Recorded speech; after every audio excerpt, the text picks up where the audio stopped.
Mi queridísimo Eduardo López Morton, director de Morton Subastas. Qué gusto saludarte, bienvenido. ¿Cómo Vale, se Fernanda, encuentran? muchísimas gracias por tenerme. No, Eduardo, a mí me da un gusto inmenso que estés aquí. ¿Cómo coordinas, cómo organizas una subasta? A ver, cuéntanos en tu día a día, que tienes Ya, qué bueno. subastas todos los días, ¿no? Cuéntanos cómo Eh, se organiza.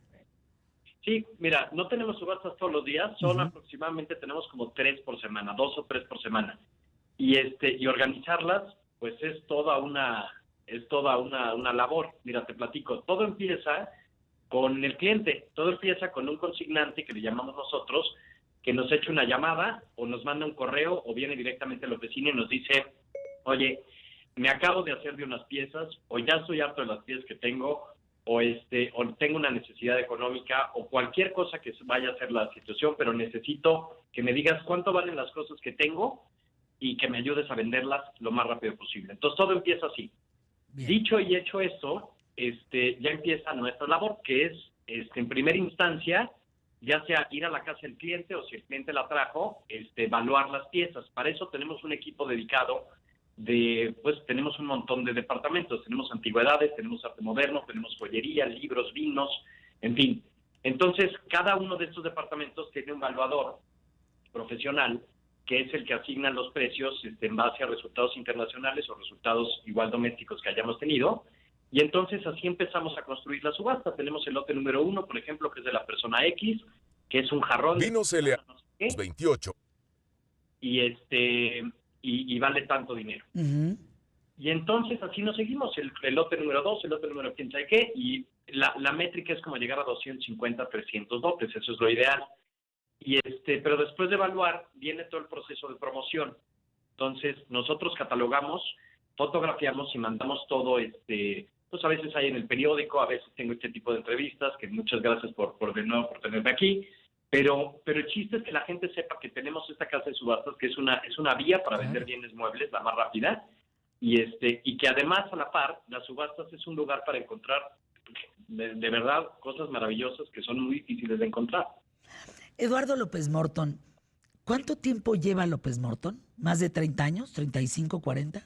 Más de 30 años. De Bien. hecho, yo tengo 34 y tenía 8 meses cuando se cortó el listón inaugural. Por ahí hay una foto, ¿no? Eduardo, ¿qué estaba pasando hace 30 y tantos años para abrir López Morton? ¿Qué estaba pasando en el mundo? Porque sí entiendo que cuando se trata de subastas, pues ustedes son los meros, meros petateros, ¿no? Sí, pues mira, lo que estaba pasando realmente era que no estaba pasando nada.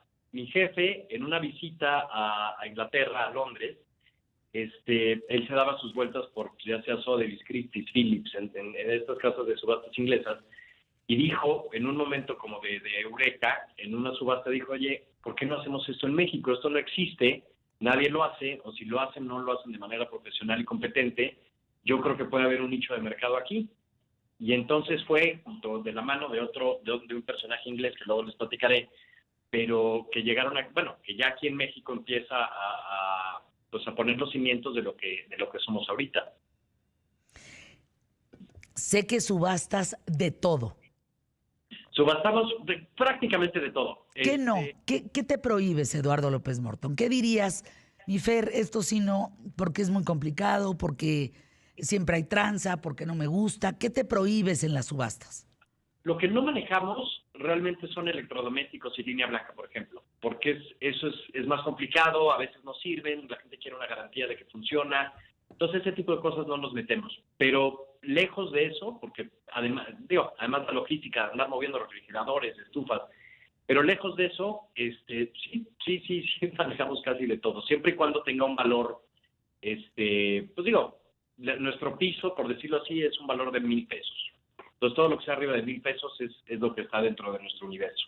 Ahora, platícanos un poco de la ley, un poco de quién te protege, cómo le haces para que ese producto que te llega determinan un precio y que de veras te lo paguen.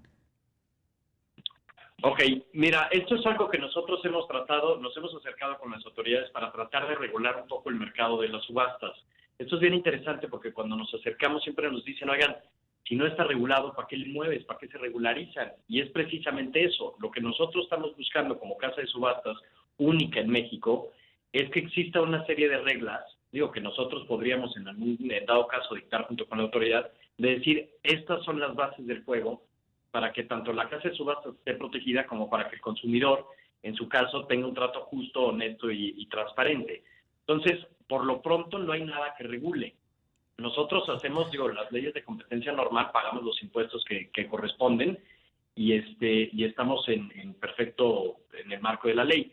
Pero como tal, así un estatuto que rija las casas de subastas no lo hay. Te pregunta Pablo, que nos está escuchando, ¿cómo determinas el valor inicial de un artículo? Ok, aquí juegan dos elementos. El primero, pues, es el valor internacional o el valor que pueda tener. Digamos que, por ejemplo, un reloj.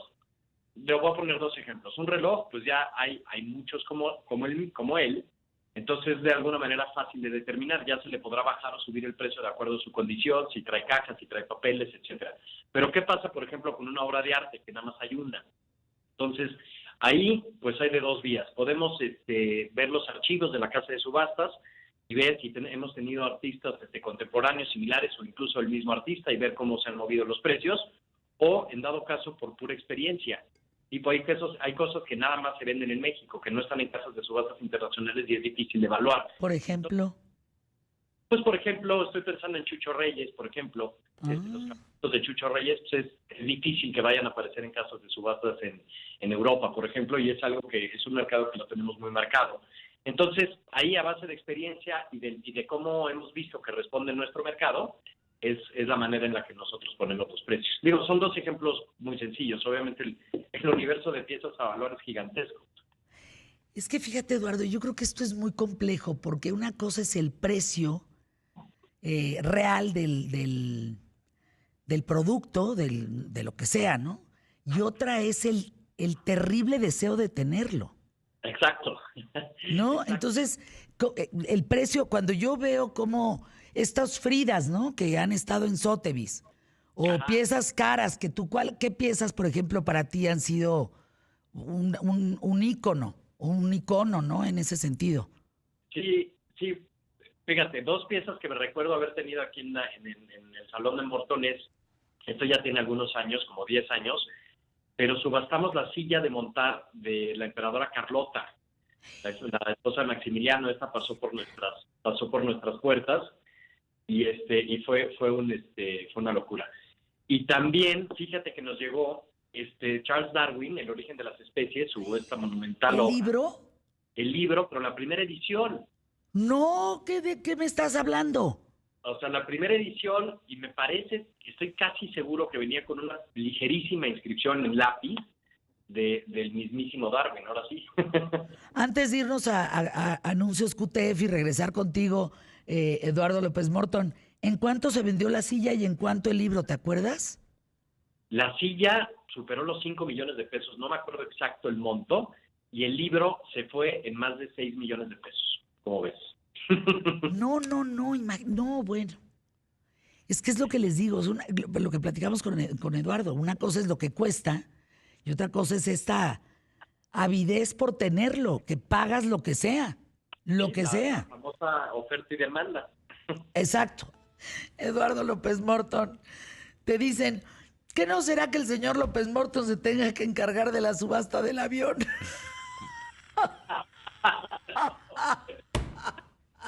Bueno, nos buscan igual y... Eso es lo que yo digo. A ver, esto es una parte importante, Eduardo. ¿Tú compras el producto para después subastarlo? No, toda esa consignación. Y esto obedece a una regla muy sencilla. Yo puedo llegar y contigo y te digo, oye, te doy por tu reloj a otras 5,000 pesos. Y tú dices, a todo dar, estoy de acuerdo con el precio, me lo vendes y yo lo revendo en subasta. Y por alguna suerte mía, imagínate que no te estoy viendo la cara, pero por alguna suerte, que lo pelean durísimo dos personas y se sube a 15,000, 20,000 pesos. Lo primero que vas a decir es, Eduardo es un ladrón. Entonces es mejor, sabes que mejor en consignación, y así entre más se venda, más ganas tú y más gano yo. Te pregunta Abel Brenes, que nos escucha. A ver, Eduardo, en el caso de la antigüedad esta que dices, como la silla de montar de Carlota, ¿cómo certificas su autenticidad? Ok, aquí, mira, si nosotros lo podemos hacer en casa, si es algo sencillo de hacer o que tengamos insuficiente peso, lo hacemos en casa. Si por lo que sea necesitamos, como este tipo de piezas, lo de Carlota o algunas otras pinturas importantes que hemos tenido, nos vamos directamente con la autoridad máxima en el rubro. Entonces, digamos, ya sea una institución o sea un personaje destacado en el área, entonces nos acercamos, oye, ¿nos podrás echar la mano? Nosotros debemos este elemento que nos dice que sí es genuina la pieza. ¿Tú qué opinas?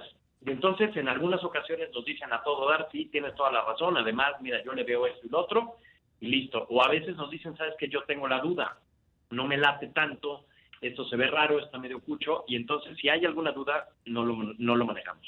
¿Hay algo raro que hayan subastado en López Morton? ¿Cosas raras?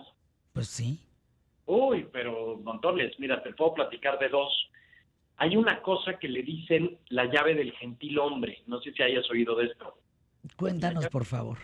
La llave del gentil hombre es literal una llave que otorgaba el monarca español, la que tuvimos en este caso fue de Alfonso XIII, y esto lo que era un salvoconducto absoluto a los aposentos del rey en el momento en el que quisieras, cuando tú quisieras, sin ninguna restricción. Entonces tú podías llegar al Palacio Real de Madrid con tu llave de gentil hombre en Año Nuevo, 31 de diciembre a las 2 de la mañana y pasar directamente a la cama del rey a decirle, oye, feliz Año Nuevo, por decirte algo. Bueno, Entonces, sí. lo que quisieras en el Palacio Real. No sé si directamente le diría feliz, pero bueno, te entiendo. Pero bueno, te digo, el salvoconducto, y era muy raro porque pues obviamente no se lo entregas a cualquier persona. Entonces, pues tuvimos el gusto de tener una de estas, aquí, de hecho fue hace poquito, fue el año pasado. Y por otro lado, fíjate que esto fue muy curioso, porque además causó bastante interés. Tuvimos unos retratos chiquitos, como de, pues qué será, como el tamaño de un celular, de cera, de personajes de la independencia. Uy. Cera y pintados a mano y lo que tú quieras. Pero lo particularmente chistoso del lote era que Vicente Guerrero, que digo, si ahorita uno se lo imagina, aquí en el retratito estaba puesto como mexicano, afromexicano.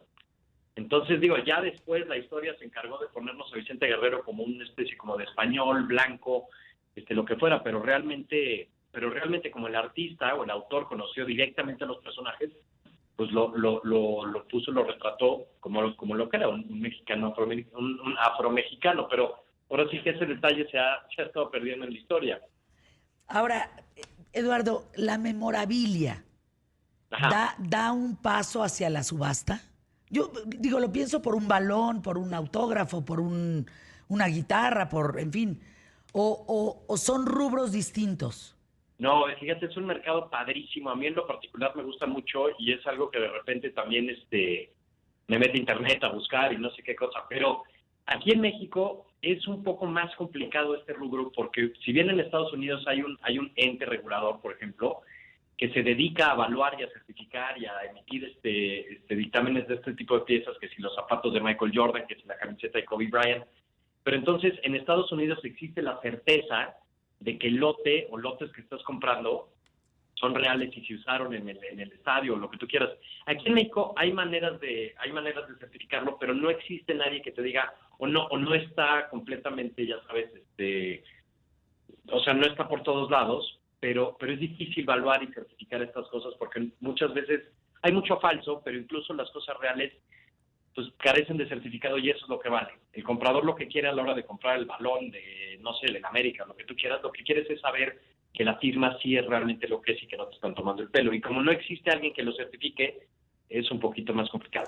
Yo también creo que por ahí viene un mercado bien difícil, porque ¿cómo vas a saber si es la firma? No sé, llegas a una tienda y compras un cuadrito de Harry Potter con la firma de Hermione ¿será? Exacto. No estamos muy dados, creo, Eduardo, a la certificación. Yo creo que hay gente que tiene cosas muy valiosas en su casa, pero que no están certificadas porque nunca se piensa en la certificación. Es Fíjate, muy reciente este tema, ¿no? tocas un tema bien importante y muy interesante, sobre todo para nosotros, porque el pan de todos los días de nuestra empresa es ir a las casas de las personas y decir, ahora sí que puedo abrir closets, cajones y todo, tú abre todo. Entonces, muchas veces llegas y dices, oye, ¿de dónde sacaste esta pintura, por ejemplo, que tienes aquí guardada en el closet? Uy, no, pues la tenía mi abuelita y no sé qué cosa y no nos gusta. Oye, pues fíjate que es un tal de tal y debe de valer de menos 300,000 pesos y la gente se cae de boca porque dice, oye, nunca nos imaginamos, sabíamos que era vieja, pero nunca nos imaginamos que iba a valer esto. Entonces, esa es la parte, o esa es la labor tan importante que nosotros hacemos, que es volverle a dar vida a las piezas, rescatarlas, pero por otro lado, darles el valor justo. Porque aquí pueden pasar dos cosas. Uno, o se acaba destruyendo la pieza porque no sabes, Claro. o la ves está fea, o está medio roída, o no te gusta, entonces la echas a la basura. O dos, llega algún pillo y te toma completamente el pelo. Entonces, esa yo creo que es la labor importante que tenemos, el compromiso con el cliente de uno, el valor justo, y dos, la transparencia en la hora de venderle. Ahora, entiendo que como funciona López Morton es por bloques, es decir, yo recibía los catálogos que eran una belleza, Eduardo. Y Ahora, pero entonces, catálogo de jarrones, catálogo de artistas mexicanos, catálogo de, en fin, ¿sigue funcionando así por bloques, sí, sí, por producto?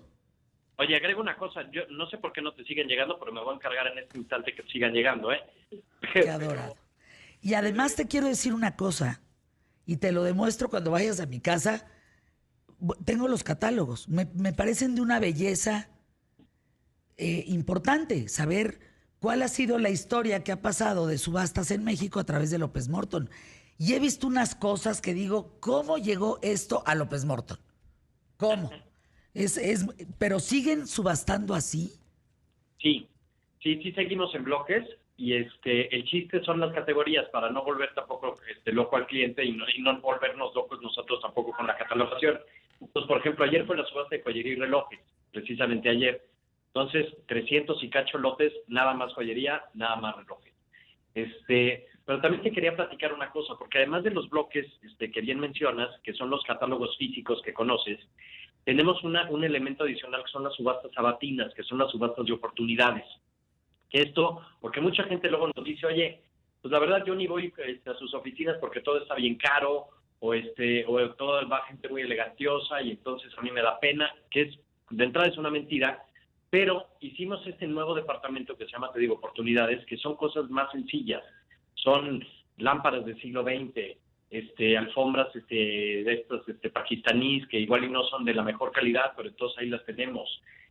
Servicios abiertos de vajilla, cubiertos, elementos decorativos de no sé qué. Entonces, son elementos decorativos, son artes decorativas que les llamamos oportunidades porque por lo general pues arrancan en 800, 1,000, 1,500, 2,000 pesos y son Mm. muy, muy, muy divertidas las subastas de los sábados porque son cosas rarísimas, son cosas que nunca entras en tiendas. Oye, Eduardo, me quedé reflexionando, la pandemia. La pandemia nos despojó hasta de los tacones a las mujeres, por ejemplo. La pandemia de veras nos despojó mucho del maquillaje, del glamour. ¿Te llegaron más cosas durante pandemia? O sea, ¿hubo Fíjate que algún cambio en las subastas durante pandemia? la pandemia fue curioso para nosotros, por no decir otra cosa. Nosotros ya teníamos pre-pandemia, entre ceja y oreja, migrar a una plataforma online para hacer ofertas en internet para poder llegar a una audiencia global de una manera más sencilla que por teléfono. Y ya lo traíamos ahí entre ceja y oreja, pero como que no dábamos el paso, pues estábamos en la operación y todo. Llega la pandemia, llega la encerrona y fue si no lo hacemos en este instante, cerramos. Entonces tuvimos que hacerlo, tuvimos que migrar online y hacerlo todo de manera rapidísima y eso nos sirvió. Ahora, a tu pregunta original, sí nos llegaron bastantes más cosas y la excusa de siempre, no la excusa, pero la razón era de que, oye, y todo esto, decían, pues es que mira, llevo 2 semanas, 3 semanas metido en mi casa, pues me puse a limpiar y ahora apareció todo esto y va para afuera. Entonces por eso fue que eso fue. Tengo mucho más que preguntarte, pero ya no nos va a dar tiempo. En 15 meses fueron subastadas 690 piezas arqueológicas históricas de México, la mayoría en Europa. Hubo un escándalo. Bueno, salió la subasta ya de la camiseta de Maradona que usó en Inglaterra en el 86. ¿Y sabes a partir de cuánto? 5.22 millones de dólares. Y te imagínate, qué locura. Una locura. Una locura. La pieza subastada, bueno, más cara, ¿cuál ha sido? ¿Fue nuestra o internacional? No, internacional, creo que es el Frida, ¿verdad? Me parece que fue un Picasso, fíjate. Ahorita que lo estoy, es que se ha movido tanto ese récord. Sí. Ha estado roto y de rompe y rompe. Pero estoy 99.9% que fue un Picasso, el de muchacho de la pipa. Creo, pero lo tengo que revisar, fíjate. Ahora sí ya... Oye, y lo de Bansky, ¿te acuerdas que subastan y que el cuadro se mete a una... sí, pero una trituradora. Una trituradora. No, esa es una historia. Eduardo, hay que estar más en contacto para platicar sobre este tema. Oye, que es interesantísimo. No me vayan a regañar, ya me acordé. Lo tenía, además vi la subasta en vivo. ¿Cómo no se me...? El más caro fue el Da Vinci, el Salvador. Ah, claro. Sí. Todo 16 minutos la puja. Sí, lo vimos aquí en vivo todos en la oficina. Anuncios QTF, www.mortonsubastas.com. Es una joya este tema, ¿eh? Lo de Bansky, ¿te acuerdas? Pujan